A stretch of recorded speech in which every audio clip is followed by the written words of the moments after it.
Prvič po njunih grozljivih umorih slišimo najstarejšega sina Roba Reinerja in Michelle Reiner, brata njunega domnevnega morilca Nicka Reinerja. Zdaj je prekinil molk in nam omogočal pogled v, kot pravi, svojo pravo nočno moro. To je skandal, ki ga predstavlja Law and Crime. Sem Sierra Gillespie.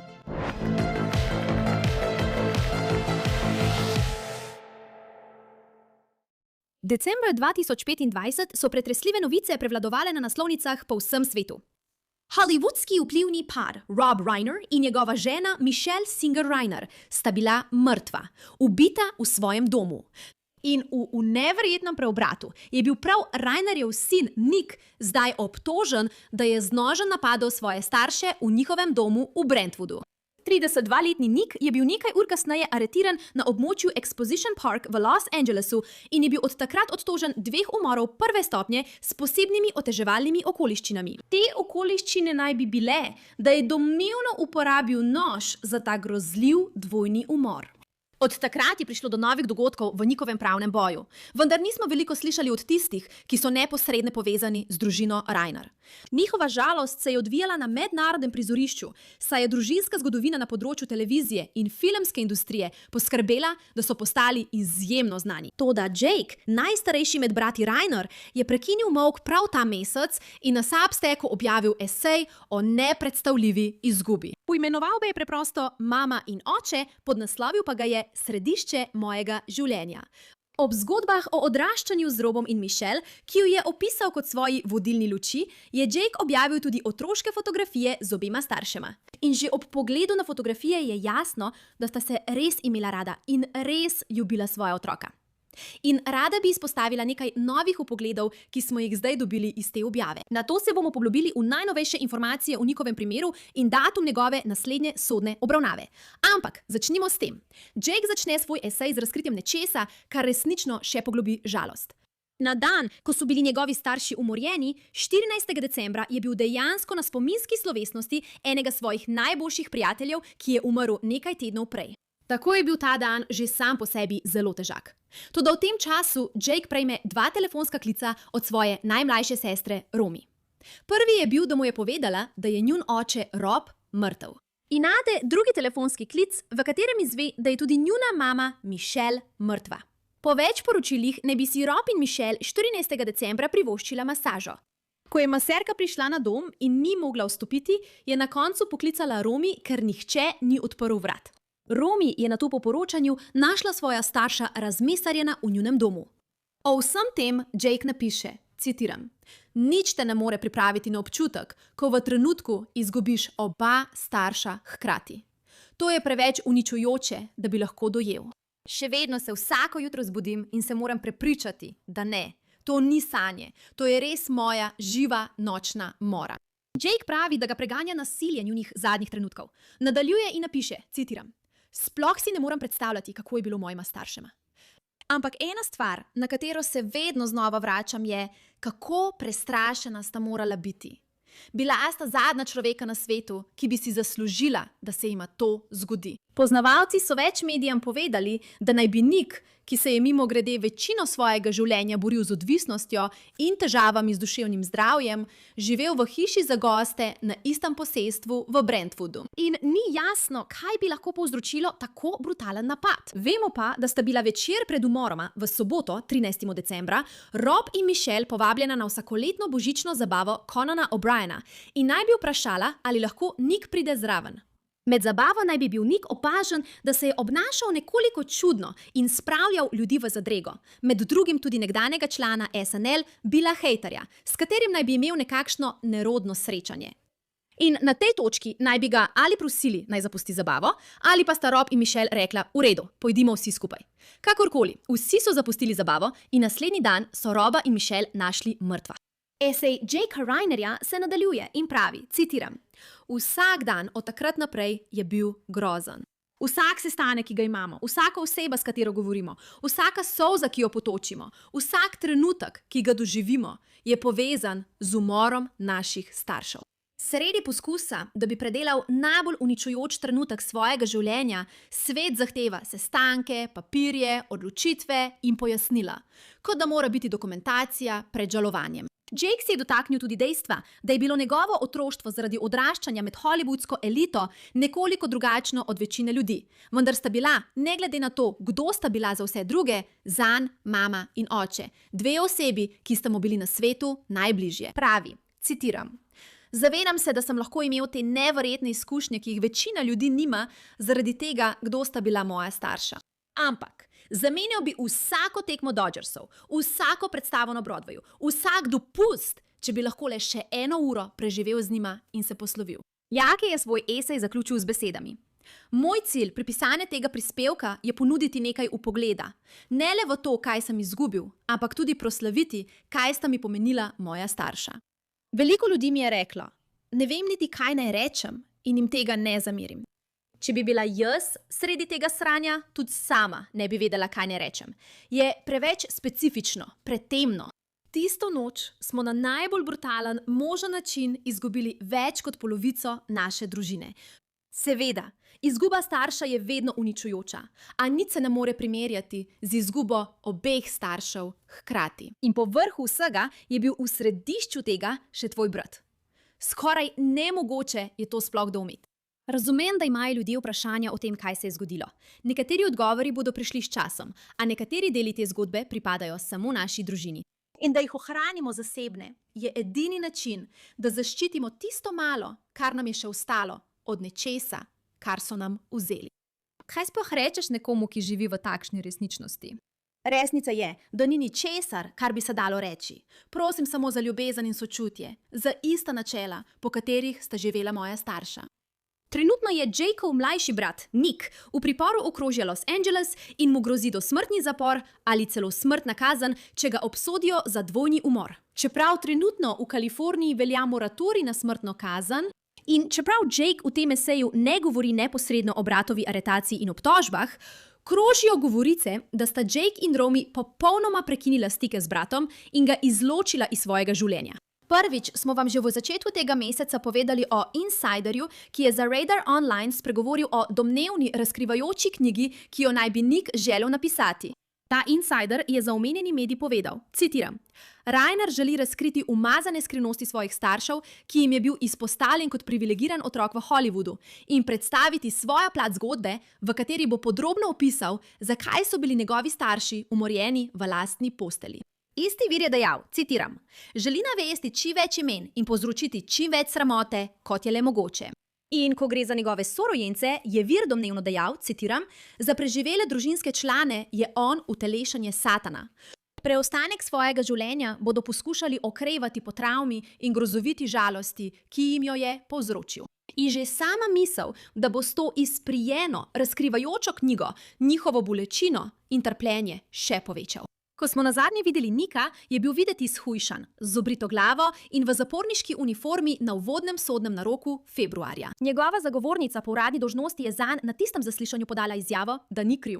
V imenu gospoda Reinerja ali se odpovedujete in uveljavljate napredovanje pravic, vključno s pravicami oboroženih sil in veteranov, ter vnašate izjavo o nedolžnosti z zanikanjem vseh posebnih obtožb, oteževalnih okoliščin in kaznivih dejanj. Ja, gospod. V imenu gospoda Reinerja je podana izjava, da ni kriv. Sodnik je prav tako potrdil z Nickom, da se strinja z odložitvijo predhodne obravnave, ki običajno poteka kmalu po obtožnici. Gospod Reiner, imate pravico do hitre predhodne obravnave. To pomeni predhodno obravnavo v 10 sodnih dneh in 60 koledarskih dneh od vaše obtožnice. Vaša obtožnica je danes. Ali razumete, da se lahko odpoveste tem pravicam, da se vaša zadeva lahko prestavi na 29. april 2026 kot ničti dan od 30 koledarskih dni?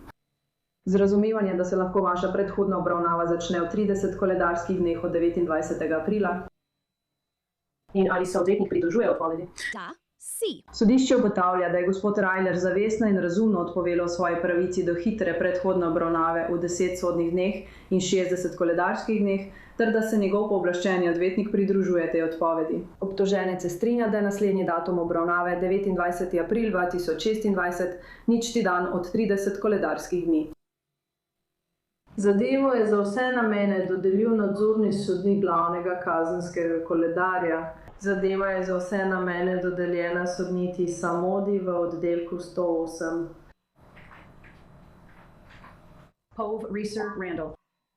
Da. Ni uspelo, ker grem jaz.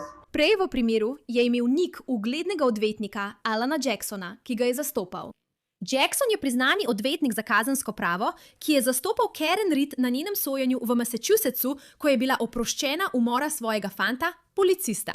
Vendar pa je Jackson kmalu po prevzemu primera Reinerja nepričakovano odstopil kot Nickov zagovornik, vendar je novinarjem pred sodno dvorano povedal, da Nick ni kriv za umor.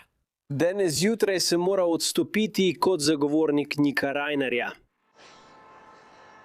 Okoliščine, ki so izven našega nadzora, a še pomembneje, okoliščine, ki so izven Nickovega nadzora, so žal narekovale, da nam ni več mogoče nadaljevati zastopanja Nicka.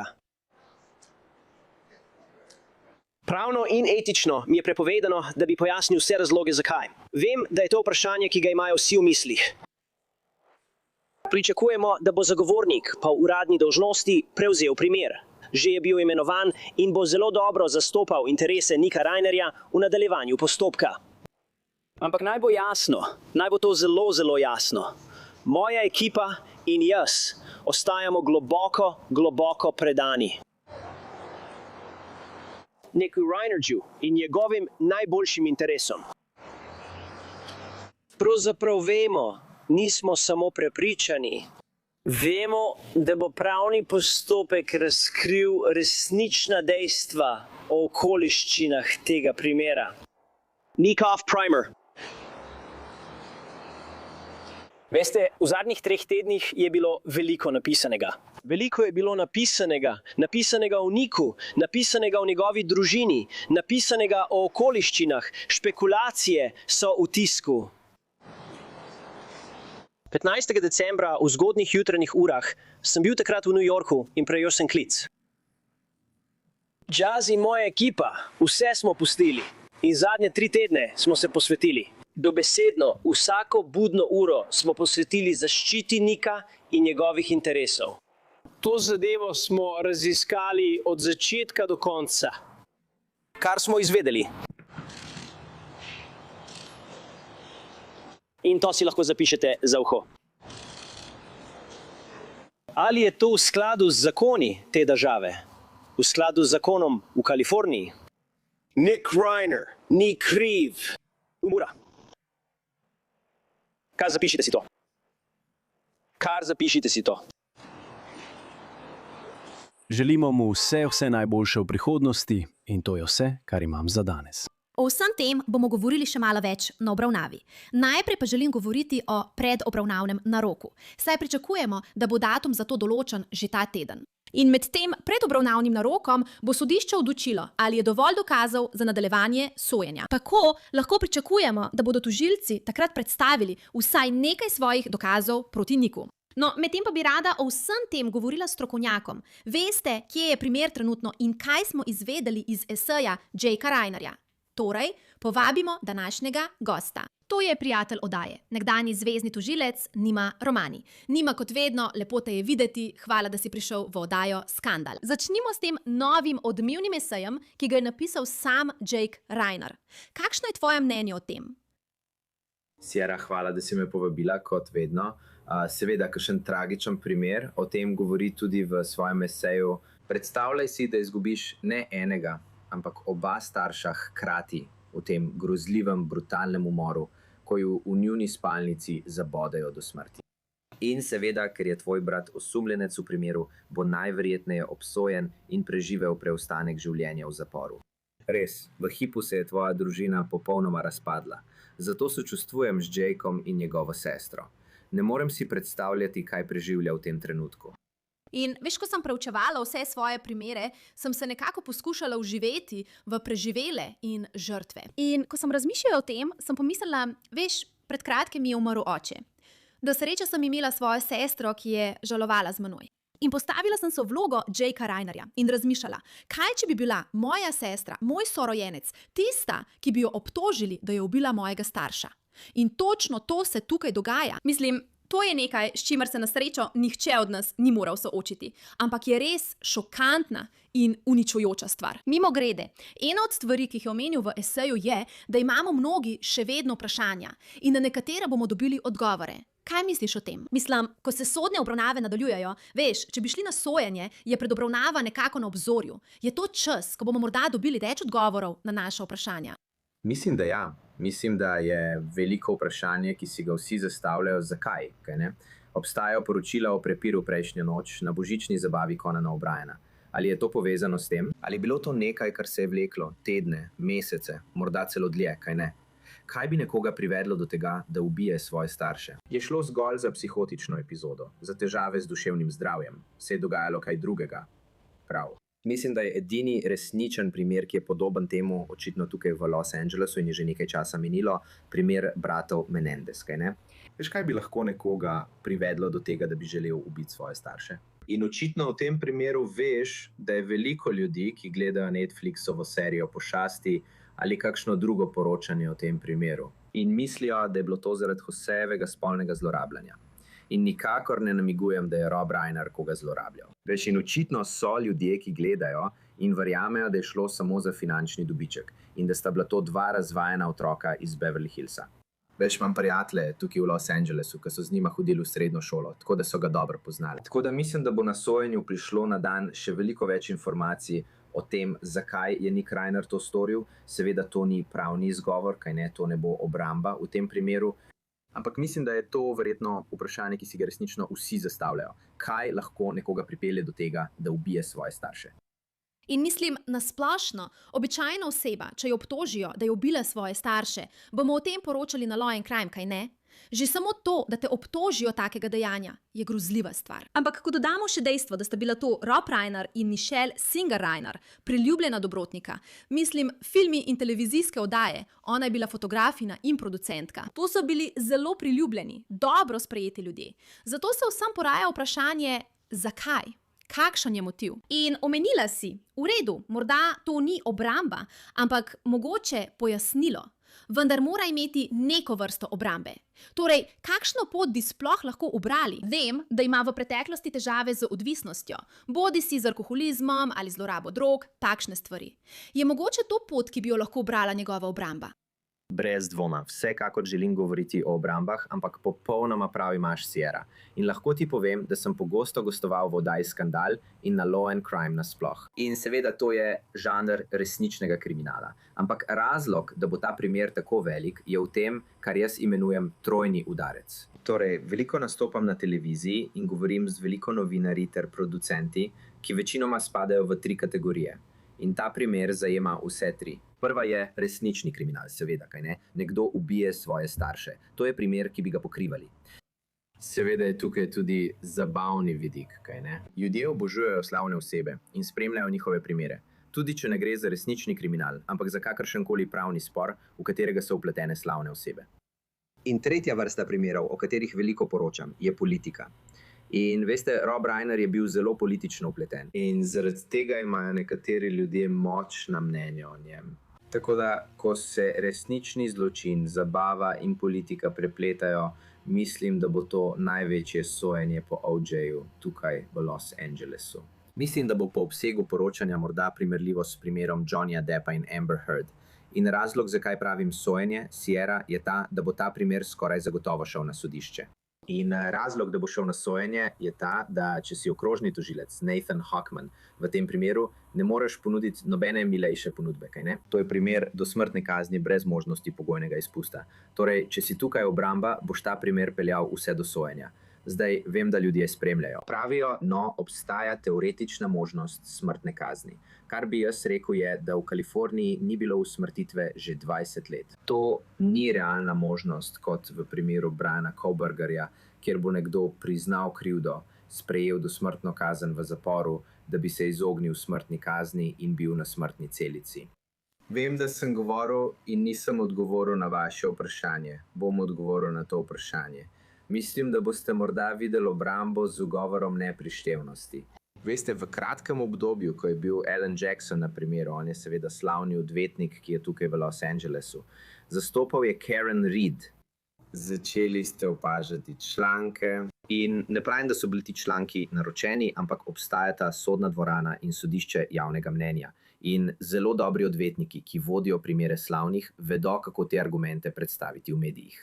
Začeli so govoriti o njegovih težavah z duševnim zdravjem in spremembah zdravil. Zdi se mi, da bo to verjetno obramba v tem primeru.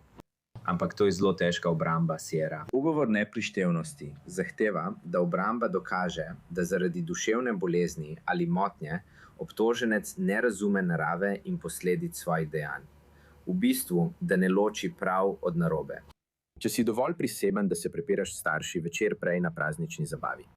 In lahko. Pobegneš in greš v hotel v Santa Monici, se urediš in opereš vso tisto kri. To se mi ne zdi kot nekdo, ki je pravno neprišteven, ampak mislim, da to ne bo ustavilo obrambe, da bi poskušala predstaviti to teorijo. Mislim, ima pravico do obrambe. Če je to najboljše, kar imajo, je logično, da bodo ubrali to pot. Vendar pa se strinjam. Mislim, da jih čaka težka bitka, če bodo ubrali to pot. In kot si rekla, Nima, v tem primeru je toliko različnih vidikov, o katerih bi lahko govorili. Naprimer, smrtna kazen. Govorila si o zabavi Conana O'Briena. Je mogoče, da bomo videli Billa Haderja pričati?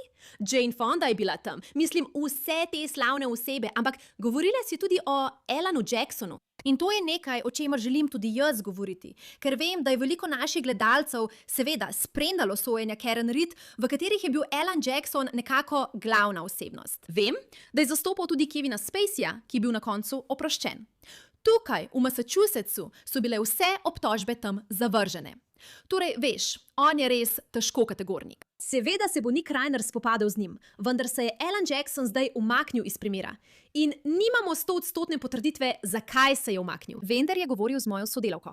Vem, da si se z njim, Jessejem Webrom, že večkrat pogovarjala in nekako namignil, da je morda šlo za denar. In to me pripelje do mojega naslednjega vprašanja. Ideja, da sta morda brat in sestra Reiner, Romy in Jake, popolnoma prekinila stike z Nickom Reinerjem, kar pomeni, da nima več dostopa do premoženja družine Reiner, tako rekoč, da bi lahko nadaljeval svojo obrambo ali plačeval za take stvari. Kakšno je tvoje mnenje o njegovem bančnem računu in vsem tem? Ja, mislim, da se strinjam. In spet, to je samo ugibanje, ampak mislim, da je šlo tudi za denar. Ker poglej, to bo zelo drag primer za obrambo, kaj ne? Stroški bodo šli v 7-mestne številke, $1 milijon, ko bo vsega konec. In potem ni samo Jackson, ampak tudi vsi sodelavci strokovnjaki. To je drago. In če prevzameš ta primer, to ni primer, ki bi ga lahko rešil s priznanjem krivde. To je primer, ki ga boš peljal vse do sojenja iz razlogov, o katerih sva govorila. Kalifornija ima seveda zakone, ki morilcem preprečujejo dedovanje. Torej, če ubiješ svoje starše, si razdedinjen. Ni pomembno, ali gre za oporoko ali skrbniški sklad. Si upravičenec kakšnega drugega bančnega računa ali drugega pravnega instrumenta. Izključen si. Torej, potem je kar naenkrat, kot si rekel, vprašanje, če gre ta denar k Jakeu. In predvidevam, da gre za precejšen denar Jakeu in Romiju, kaj ne? Bratje in sestre, kaj bodo naredili? Bodo plačali bratovo pravno obrambo ali bo prepuščen samemu sebi? Tako da ne vem, kakšna je njihova odločitev. Jake o tem v svojem eseju zagotovo ni govoril, vendar dejstvo, da imamo zdaj zagovornika po uradni dolžnosti, kaže na to, da Nick Reiner nima večjih vsot denarja. In tudi če je imel denar pred temi umori, ne mislim, da bi šlo za večjo vsoto. Živi v hiši za goste pri svojih starših, kaj ne? Ne živi sam. Ima precej dobro dokumentiran problem z drogami, ali pa ga je vsaj imel. Bil bi presenečen, če bi, Rob in Michelle Reiner svojemu sinu dajala večje vsote denarja, če bi res verjela, da ima težave z drogami. In imaš prav. Mislim, nekatere od obtožb, ki smo jih videli, so, da sta imela hud prepir po božični zabavi Conana O'Briena. Ker morda je spet začel uživati. Morda obstajajo nekatera poročila, da sta Rob in Michelle rekla, veš kaj, Nick, zelo bi bila vesela, če bi se lahko vrnil na zdravljenje, če bi poiskal pomoč. Torej, upam, da bomo dobili nekaj odgovorov na ta vprašanja. Ampak, omenila si tudi zakon, ki morilcu preprečuje dedovanje. In želela sem govoriti o tem in o zakonu Son of Sam. Torej, razloži mi to. Pojavile so se govorice, da Nick Reiner iz zapora, ker je trenutno v zaporu v okrožju LA, piše tako imenovano razkrivajočo knjigo, kjer želi razkriti imena in razkriti te hollywoodske zarote. Ampak, ali lahko s tem zasluži, če bo obsojen? Mislim, trenutno velja za nedolžnega, dokler mu ne dokažejo krivde. Ni bil obsojen, vendar se sooča z zelo resnimi obtožbami. Torej, kako vse to deluje? Ja. To je odlično vprašanje, Sierra, in veliko ljudi tega ne ve. Odvisno je od posamezne zvezne države. Torej, kot veš, smo govorili o Rexu Hurlmanu, kaj počne njegova žena, o serijskem morilcu z Long Islanda. V Kaliforniji veljajo tako imenovani zakoni, ki morilcem preprečujejo dedovanje. Ne moreš dedovati, če ubiješ svoje starše. To, da zakoni sin sama so bili bolj ali manj razveljavljeni, ker kršijo prvi amandma. Tako da v Kaliforniji, verjeli ali ne, bi lahko Nick Reiner imel dobiček od pripovedovanja te zgodbe na način, kot ga morda ne bi mogel imeti v nekaterih drugih zveznih državah. In seveda, kot smo že govorili, bo to največja zgodba. In predstavljajte si sojenje, kot ste rekli. Veste, Conan O'Brien, Haider, Fonda, Larry David. Mislim, veliko ljudi bo potencialnih prič v tem primeru. To bo pravi zvezdniški seznam. Največje sojenje zagotovo v zadnjem času tukaj v Los Angelesu. To bo pravi cirkus. In mislim, da bodo tisti, veste, dokumentarci, ki bodo sledili, očitno zelo odmevni. Pričakoval bi jih na vseh večjih televizijskih mrežah, ker je to tako velika zgodba.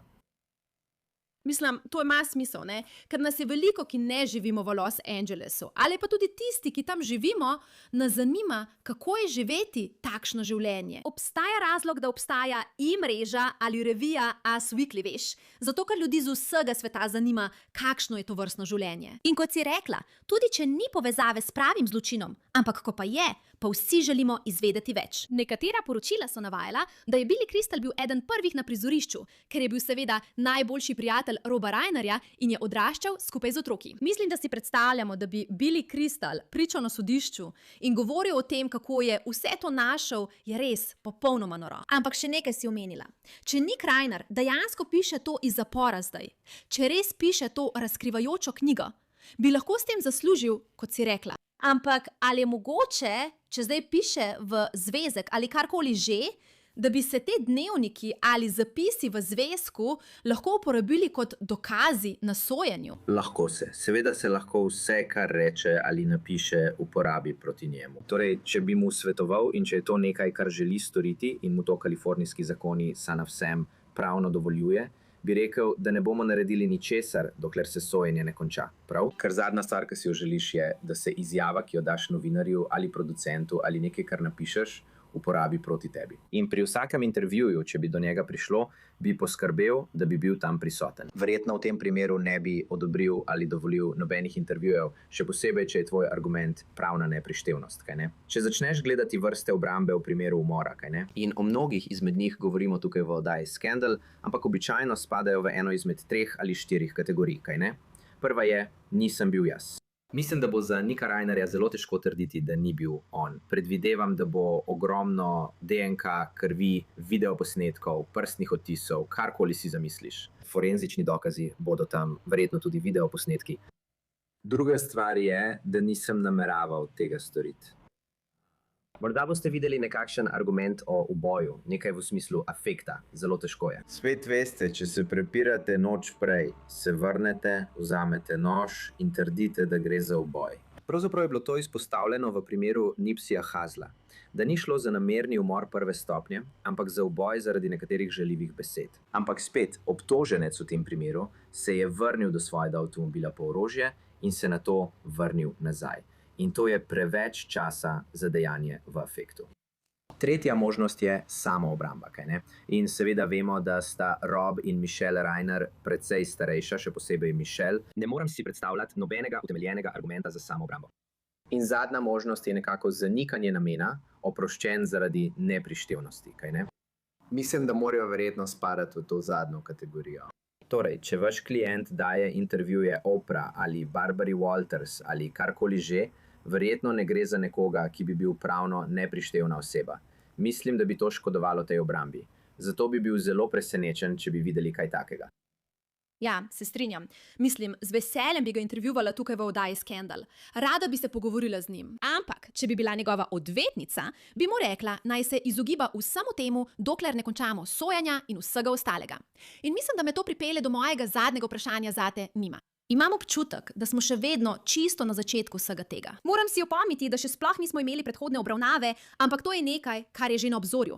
Nekaj, kar pričakujemo in o čemer naj bi bilo odločeno, mislim, že ta teden. Datum za predhodno obravnavo. Kakšne so tvoje hipoteze glede vsega tega in kaj to v resnici pomeni? Mislim, da bomo videli, da bo ta primer zavržen. Očitno imamo še en primer, ki se trenutno dogaja v Los Angelesu, velik primer Davida Celeste Rivasa, kjer obramba ne odstopa od rokov in vztraja pri takojšnji predhodni obravnavi. To se bo zgodilo kmalu, razen če se kaj spremeni do časa, ko bo to predvajano, ampak običajno pri teh odmevnih primerih umorov, kot vidimo pri Tylerju Robinsonu, kaj ne. Veste, obramba želi pridobiti vse gradivo iz spisa, ga pregledati in imeti čas, da pripravi svoj primer za predhodno obravnavo. Zelo bi bil presenečen, Sierra, če bi ta primer prišel na sojenje pred letom 2027. Vem, da to ni tisto, kar ljudje želijo slišati, ampak obramba ima pravico do hitrega sojenja. To je primer, kjer gre za dosmrtno kazen brez možnosti pogojnega izpusta. Sodniki običajno obrambi dajo čas, ki ga potrebuje za pripravo. In pri takem primeru moraš poskrbeti, da imaš svoje strokovnjake.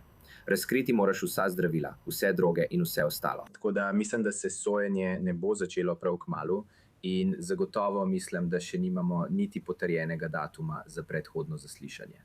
Morda bomo to dobili že ta teden. Bomo videli. Ja, strinjam se s tabo, Nima, ker so to zelo resne obtožbe, ki so vložene proti njemu. In imaš prav. Mislim, da je možnost smrtne kazni, čeprav ni zelo verjetna, še posebej zaradi moratorija v Kaliforniji.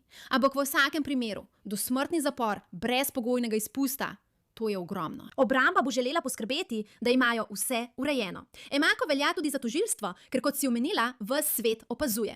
Tako da bomo morali počakati in videti, kaj se bo zgodilo. Nima Romani, hvala, da ste se nam danes pridružili v oddaji Skandal. Prepričana sem, da vas bomo kmalu spet povabili. Seveda, hvala, da ste me povabili, Sierra. Vesel sem, da sem spet tukaj. Prepričan sem, da bomo o tem primeru govorili še kar nekaj časa. In tukaj se za zdaj zaključuje današnja epizoda oddaje Skandal. Če vam je bilo všeč, kar ste videli in želite videti več ali se povezati z mano na družbenih omrežjih, me lahko najdete na Instagramu kot Sierra Gillespie.